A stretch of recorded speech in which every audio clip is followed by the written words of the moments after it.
Hello friends, today we are going to do calendar problems which are important for competitive exams. ध्यान से देखिए screen पर. First question, if today is Tuesday then which day will be there after 15 days. अगर आज मंगलवार है तो आज से 15 दिनों बाद कौन सा दिन होगा.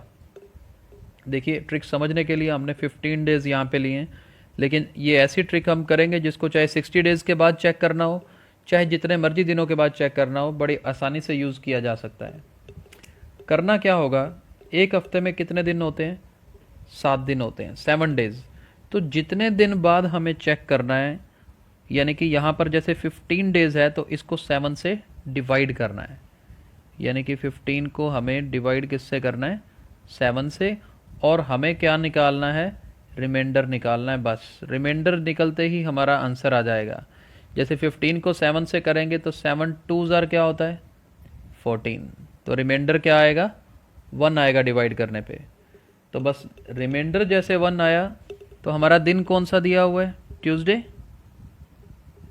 देखिए ट्यूसडे दे रखा है, ट्यूसडे में 1 ऐड करना, यानी कि नेक्स्ट डे उसका बताना है. ट्यूसडे से नेक्स्ट डे क्या होगा, वेंसडे. तो इस क्वेश्चन का आंसर क्या है, वेंसडे. तो बिल्कुल आसान ट्रिक है कि यानी कि अगर आज मंगलवार है तो आज के 15 दिन बाद कौन सा दिन आएगा, वेंसडे आएगा.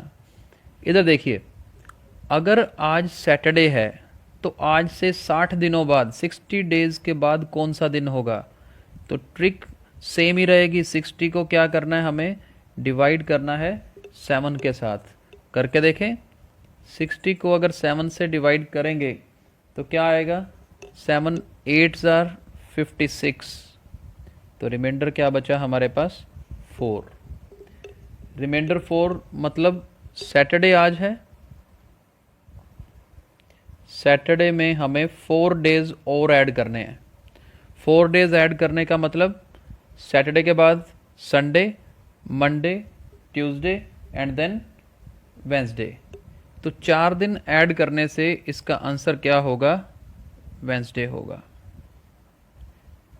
चलो इसी तरह की हम नेक्स्ट ट्रिक पे चलते हैं. जैसे इसमें हमने आफ्टर पढ़ा तो ये बिफोर भी आ सकता है. बिफोर करने के लिए क्या करना है, चलिए नेक्स्ट क्वेश्चन में देखते हैं. देखिए नेक्स्ट क्वेश्चन देखते हैं. इफ टुडे इज ट्यूसडे, अगर आज मंगलवार है तो which day will be there before 37 days. Tuesday से 37 डेज पहले कौन सा दिन था, ऐसा भी पूछा जा सकता है.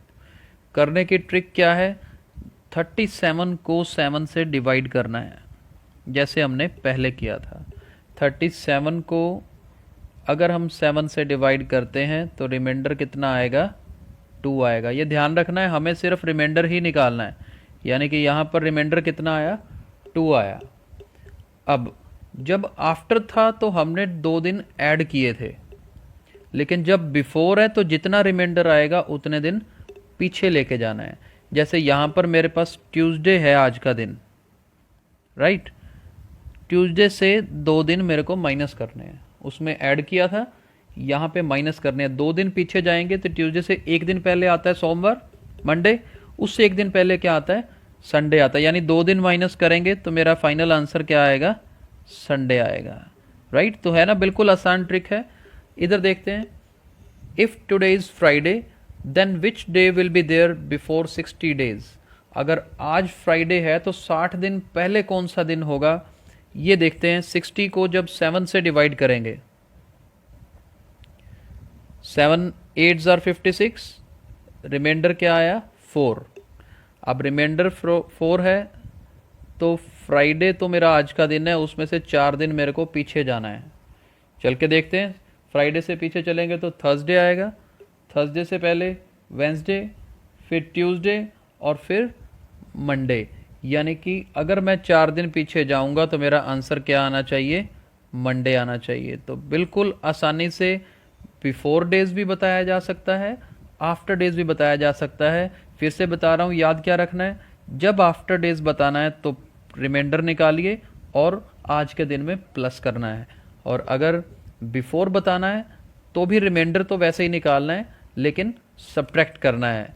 तो चलिए एक और तरह की टाइप करते हैं आज इसी तरह की. चलिए नेक्स्ट टाइप की प्रॉब्लम देखते हैं।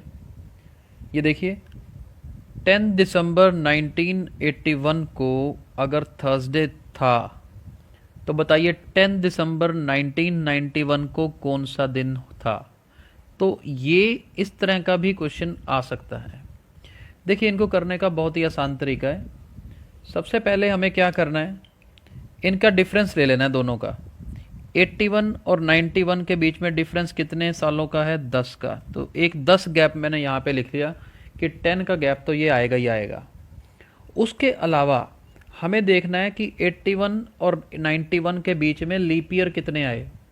पहले तो ये पता होना चाहिए कि लीप ईयर क्या होता है। लीप ईयर पता लगता है जो 4 से डिवाइड होगा वो लीप ईयर होगा। तो 1981 से 1991 के बीच में ऐसे कौन से ईयर्स हैं जो 4 से डिवाइड होते हैं, वो लीप ईयर्स होंगे। तो देखते हैं वो हैं, एक तो हमारे पास है 1984 और दूसरा हमारे पास है 1988, यानी कि ये 2 लीप ईयर हैं हमारे पास, राइट। तो 10 तो ये डिफरेंस, उसके अलावा जितने लीप ईयर हैं वो हमने लिख लेने हैं, यानी कि 10 + 2 कितना हो गया, 12। देखिए बिल्कुल आसान है, मैं दोबारा बता देता हूँ। एक तो गैप ले लेना है, कितने सालों का है, 10 साल का गैप है तो 10 लिख लिया। इनके बीच में कितने लीप ईयर आए, 2 लीप ईयर आए तो 2 लिख लिया, दोनों को ऐड किया 12। अब जो 12 आया है, इस 12 को डिवाइड कर दीजिए 7 से, जैसे पहले करते थे। 7 1 जार 7, तो रिमाइंडर कितना आया हमारा, 5। बस रिमाइंडर अगर 5 आ गया, हमारे पास कौन सा दिन था, थर्सडे। थर्सडे में 5 दिन अगर ऐड करेंगे, देखिए थर्सडे में 5 डेज ऐड करेंगे तो देखते हैं कौन सा दिन बनेगा आगे। थर्सडे के बाद पहले आएगा Friday, Saturday, Sunday, Monday and Tuesday. तो देखिए बहुत आसान ट्रिक। 10 दिसंबर 1981 को थर्सडे था, 10 दिसंबर 1991 को कौन सा दिन आएगा, ट्यूसडे था। तो इस तरीके से बड़ी आसानी से पता लगाया जा सकता है। ऐसे कुछ क्वेश्चंस और करते हैं ताकि कंसेप्ट अच्छे से क्लियर हो। सेकंड एग्जांपल देखिए, 10 जनवरी 2013 को थर्सडे है, तो बताइए 10 जनवरी 2018 को कौन सा दिन होगा। सबसे पहले आपको क्या बताया कि 2018 में से 2013 इनका गैप निकाल लीजिए, कितना डिफरेंस है, 5 का गैप है। 18 में से 13 का 5 आएगा, प्लस हमें क्या चेक करना है कि इस दौरान कितने लीप ईयर्स आते हैं। 2013 से 2018 के बीच में लीप ईयर हमारे पास 2016, देखिए ये 4 से डिवाइड होता है, तो 2016 एक लीप ईयर इसके बीच में आ रहा है। तो एक लीप ईयर आता है तो 1 ऐड कर देना है। हमारे पास कितना बचा, 6। अब देखो 6 7 के टेबल पे तो नहीं आता, तो इसी को ही रिमाइंडर, 7 0 जार 0, तो 6 ही रिमाइंडर आएगा, तो इसलिए डिवाइड करने की ज़रूरत ही नहीं है यहाँ पे। थर्सडे में जैसे हमारे पास थर्सडे गिवन था, तो 6 दिन इसमें ऐड कर देने। 6 दिन ऐड करेंगे तो काउंट करके देखिए हमारे पास क्या बनेगा, वेंसडे बनेगा। तो बड़ी आसानी से देखिए, कितने भी सालों के बाद अगर हमें चेक करना हो कौन सा दिन आएगा तो बड़ी आसानी से बताया जा सकता है। जैसे यहाँ पर थर्सडे था, तो अब कौन सा दिन 2018 में आएगा, वेंसडे आएगा। चलिए कुछ क्वेश्चंस और करते हैं इसी तरह के। चलिए आज की लास्ट टाइप के क्वेश्चंस करते हैं और बड़े ध्यान से समझिएगा। ये इसमें हम लीप ईयर्स को इन्वॉल्व कर रहे हैं बाउंड्री वैल्यूज़ में। देखिए 19 जनवरी 2012 को अगर थर्सडे है तो बताइए 19 जनवरी 2020 को कौन सा दिन होगा। ये देखिए ये 2012 भी लीप ईयर है, 2020 भी लीप ईयर है। तो अब हम इसमें बड़े ध्यान से समझेंगे कि लीप ईयर्स की काउंटिंग इसमें कैसे करनी है। सबसे पहले हमने क्या सीखा था कि ईयर्स का डिफरेंस देख लीजिए, 20 से 12 में डिफरेंस कितना है, 8 का। तो सबसे पहले तो मैं 8 डिफरेंस लिख लेता हूँ यहाँ पर। इसके बाद जितने लीप ईयर्स आते थे हमें उनकी काउंटिंग लिखनी होती थी, राइट। तो इसमें हमें करना क्या है, अब जैसे 2012 यहाँ पर क्या है, एक लीप ईयर है, तो सबसे पहले तो ये काउंट हो गया एक लीप ईयर। और ये याद रखना है, ये अगर फरवरी से पहले है, जैसे जनवरी फरवरी से पहले आता है, इसलिए मैंने इसका 1 लिखा है।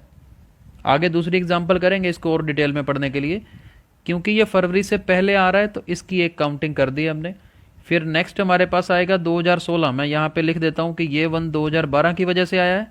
और नेक्स्ट वन किसके लिए आया, 2016 की वजह से, 2016 की वजह से। अब इसके बाद अगला लीप ईयर आता है 2020। जो एंडिंग है, अगर एंडिंग फरवरी से पहले है तो वो लीप ईयर काउंट नहीं करना। भाइयों ये ध्यान से दोबारा समझ लीजिए, स्टार्टिंग में अगर फरवरी से पहले है तो काउंट होगा, लेकिन लास्ट वाला अगर फरवरी से पहले है तो काउंट नहीं होगा। इसी तरीके से याद रखिएगा। तो यानी कि मेरे पास यहाँ पे टोटल बन रहा है 10। अब 10 को अगर 7 से मैं डिवाइड करूं तो रिमाइंडर कितना आएगा, रिमाइंडर आएगा 3। तो थर्सडे में मुझे क्या ऐड करना है, 3 दिन और ऐड करने हैं।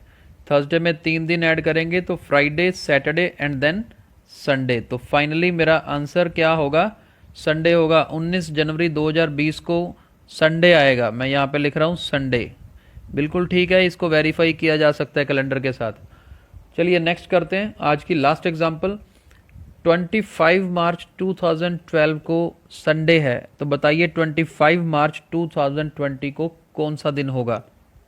देखिए 20 में से 12 माइनस करेंगे तो 8 डेज का तो गैप जो है 8 ईयर्स का, वो तो हमें मेंशन करना ही है। इसके अलावा स्टार्टिंग देखिए, यहाँ पे 2012 लीप ईयर है, लेकिन फरवरी के बाद की वैल्यू है ये। यहाँ पे देखिए फरवरी से पहले था तो 2012 का काउंट किया था, लेकिन यहाँ पर 2012 मार्च जो है फरवरी के बाद आ रहा है, तो ये लीप ईयर काउंट नहीं होगा। लेकिन बीच में जो 2016 है वो वाला वन तो आएगा ही आएगा। और 2020 यहाँ पे फरवरी से पहले था इसलिए काउंट नहीं किया था, यहाँ पे फरवरी के बाद वाला है इसलिए इसको काउंट करेंगे। तो देखिए बस इसीलिए बाउंड्री वैल्यूज़ के क्वेश्चन कराए हैं। बीच वाले लीप ईयर तो काउंट करने ही करने हैं। स्टार्टिंग और एंडिंग का ये रूल है, इसको ध्यान से समझ के रखिएगा। अब 10 को फिर से डिवाइड किसके साथ करना है, 7 से करना है। इसको 7 से करेंगे तो रिमाइंडर क्या आएगा, 3 आएगा। तो संडे में अगर हम 3 ऐड करेंगे, 3 दिन ऐड करने पे क्या बनेगा, Monday, Tuesday and then Wednesday. तो फाइनली आंसर हमारा क्या होगा, वेंसडे होगा। बिल्कुल ये ठीक है, कैलेंडर में चेक करिए 25 मार्च 2020 को वेंसडे होगा। तो ये आज की ट्रिक्स हमने कैलेंडर वाली करी हैं। अभी इसमें कुछ और तरह की टाइप्स भी हैं जिनको हम अपने नेक्स्ट लेक्चर में करेंगे। आई होप सबको बहुत अच्छे से समझ आया होगा। हमारे फेसबुक पेज को, वीडियोज़ को लाइक और शेयर जरूर करते रहें। Thank you so much.